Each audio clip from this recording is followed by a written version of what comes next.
gonna show you. I'm gonna paint this picture for you, right? Because we describing in the Bible that Christ is a black man, right? Very black guy, woolly hair, afro hair, like my brother here, except it's white, right? All right, read that. Deuteronomy chapter 28 and verse 15. All right, this is historical. This is the things that happened to the people in the past that said would come in the future. All right, read. But it shall come to pass, Meaning it will happen. Go ahead. if thou will not hearken unto the voice of the Lord thy If God, the Israelites, the Jews, do not listen to the voice of their God. Go ahead. to observe, to do all his commandments and his To statutes, keep all of those laws, statutes, and commandments that Moses was giving out. Go ahead. which I command thee this day, Uh-huh. that all these curses shall come upon thee and overtake thee. All these curses will come and get us. Right? Now, let's read one of these curses. Give verse 68. Yep. All right? It's a long list, and a lot of the curses are in there with the imagery. For example, this history right here. Did this ever happen to us? She said yeah. Right? Right? Oh, this happened to us, right? Go ahead. Read that. Deuteronomy chapter 28 verse 68. Uh-huh. And the Lord shall bring thee into Egypt again. So he's saying, I'll bring you Israelites into Egypt again. Anybody know what the Israelites were doing in Egypt before? No? No? What about you, sis? No?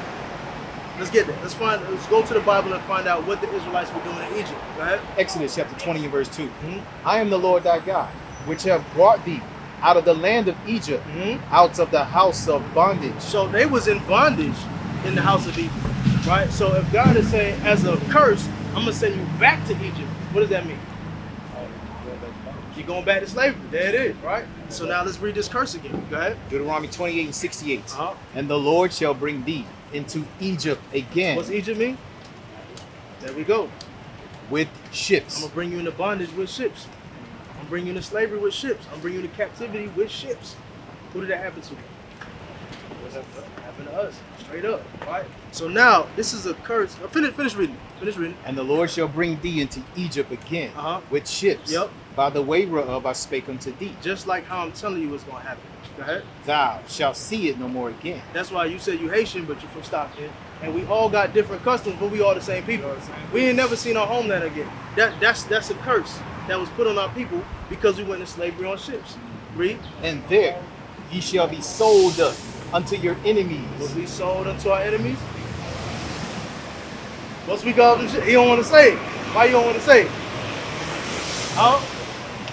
It's history though, right? Who's we sold to once we got off them ships? Huh? Europeans. White folk. See how I said that out loud? He don't care. He know what happened. You understand? And he's glad to keep you in slavery because everything that you do, it benefits him and his people, right? We can't be scared of that, right? It's in the Bible, right? If he got an issue, we'd be like, right here it said that. It said our enemies, right? Read that part again. And there ye shall be sold unto your enemies. White folks. For Right? bondmen. The French in Haiti, right? If we want to get specific, go ahead. And there you shall be The sold. French was in Louisiana too. Yeah, see, there you go. So if the French enslaved brothers in Louisiana and enslaved brothers in Hawaii in Haiti, why y'all got different cultures? Why y'all go by two different names? Man, this is how we was spread all over. We have no idea who we are, right? Read it, finish it up. And there ye shall be sold unto your enemies. Uh-huh. For bondmen Slave men, and bondwomen. sisters too. Go ahead. And no man shall buy you. That no man shall buy you means nobody's gonna save you. Nobody's gonna redeem you. Back in the old days, if you were in slavery, so say if you was broke and I was we brothers or we neighbors or whatever, yeah, that's not gonna happen here. So now you're gonna have the last name of your slave master forever. You're gonna have his culture, his customs, everything. Nobody gonna redeem you. Nobody in Africa's be like, hey, let's go fight to get them back, because we're not Africans. We're Israelites. Egyptians were Africans. They had us in slavery before the white man, right? And these are things that we don't see, right? So now we have a people in the Old Testament that God said, if you don't keep my commandments, I'm going to put you in slavery on slave ships, right? The king of this people is a black man with woolly hair. You seeing it? Right? So it's not like a question like maybe it's us, maybe it's us, right? We went in slavery on ships. The king of the Bible is a black man with woolly hair that was lynched. Right? So these are the things that we're pulling together, right? So you might call yourself a Haitian, but according to the Bible, you're from the tribe of Levi. You understand that? That's the same tribe that Moses came from, Aaron came from, right? So this is a rich heritage. We all have the same bloodline. We all got the same bloodline. That's what it's about. This is like you said, we just from a different part of the world. Well, we were sent to different parts of the world. That's what I'm saying. Yeah, right? yeah. But why? Does anybody remember why we were sent into these curses? But why we hate ourselves so much? Just because we Asian. I grew up in a time where if you said you was Haitian, they was like, oh, bro, you stink. Oh, you got a big head. Now it's kind of cool because of Florida. A lot of people from Florida made it big, right? But back in the day, you had to keep that a secret unless you was all with Haitian people. You understand? We hate ourselves, man. Now we look in the mirror, we blinding our hair, we blowing our eyes, we trying to design ourselves after the people that oppressed us, right? When the author of beauty said, woolly hair, dark skin, that's what our king looked like. That's what our God looked like. You understand? But why did this happen to us? Anybody know? Anybody catch it? I know we focus on the description in the slave ship. No, I didn't catch it. Let's get Deuteronomy 28 verse 15 again, one more time. Deuteronomy 28 and 15. Uh-huh. But it shall come to pass, It's going to happen. if thou wilt not hearken unto the voice of the Lord thy God, Uh-huh. to observe, to do all his commandments Mhm. and his statutes, which Yep. I command thee this day, that all these curses shall come upon thee and overtake thee. So now he said, if you don't do all these commandments, these curses are going to come upon you and overtake. One of those curses, because we skipped over a lot, right, for time's sake, is you going to slavery on ships. I'm gonna give you a little. Get the beer. I'm gonna give you a little law, the easiest law in the Bible to follow, but our people generally don't follow it, right? And I'm gonna use my brother here as an example. You mind? What's your name, big bro? Donnell. Donnell. I'm at the end. I'm gonna use you an example, right? But it's a teaching tool, right?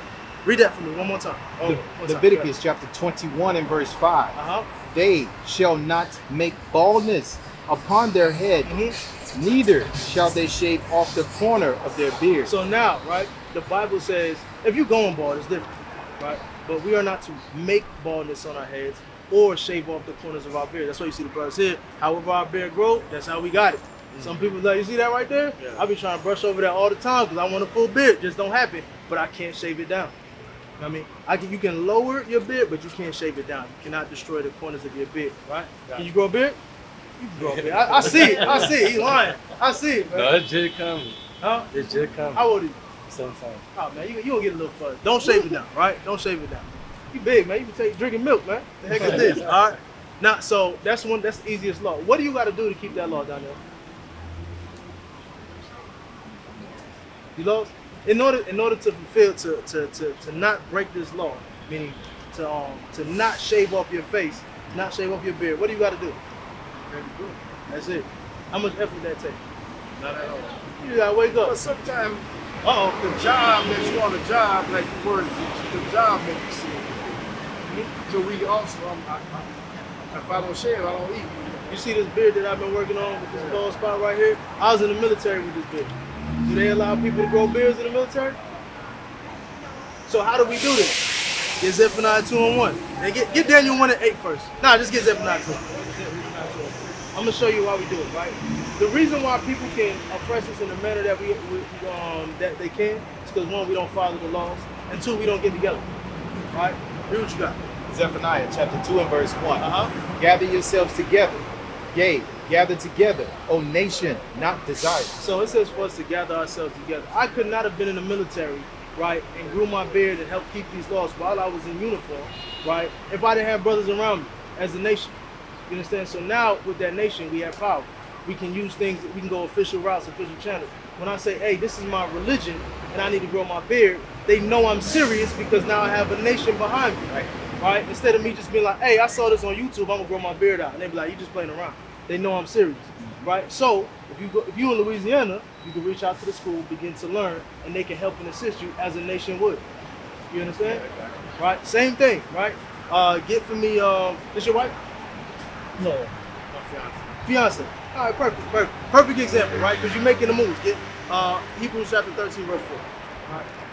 And the only reason I'm using an example because you're closer to me, right? And plus, you're an older gentleman, right? And the youth depend on the older brothers and sisters to look forward to as examples, right? So, go ahead, read that. Hebrews chapter 13 and verse 4. Uh-huh. Marriage is honorable in all. Marriage is honorable in all. You got a girlfriend, big bro? Y'all got a girlfriend? Y'all 17? 17 too? All right, y'all young, y'all a girlfriend and boyfriend, right? Read that. Read again from the top. Listen good. Now I'm gonna use y'all two as an example too. All right, everybody getting it. I got it too. All right, read. Marriage is honorable in all. Anybody know what honorable means? Say it again. So you got it up like a trophy. Something you can hold up like a trophy. Not necessarily.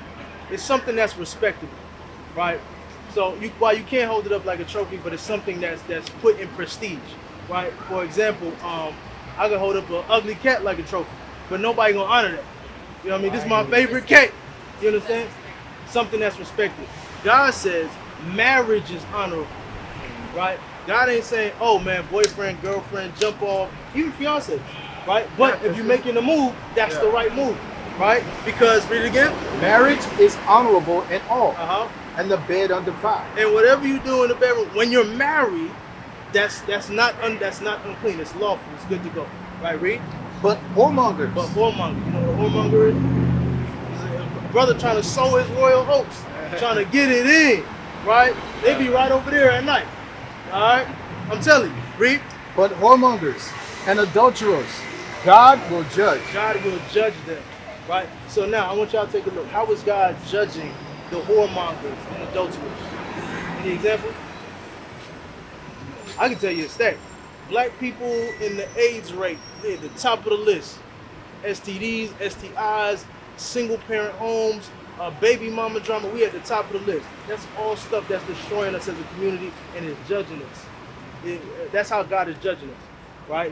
Our bodies is getting destroyed. It stems violence in our communities, all these type of things. And all you got to do is get married. Right? Is that it? Yes, sir. That was Okay. So this is a easy fix to one of the issues in our community, and God said it's an honorable thing.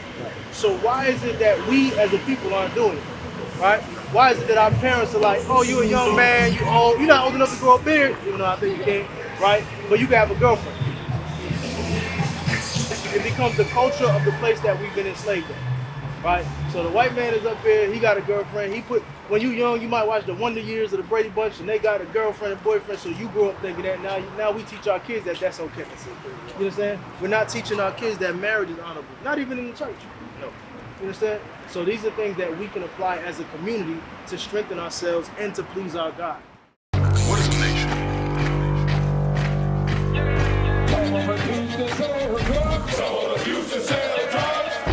Nation is men leading by example.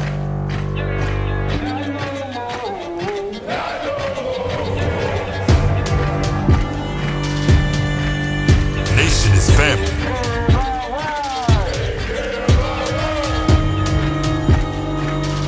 Nation is community.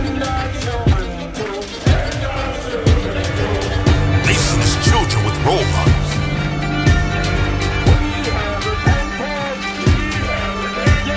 Nation is unity.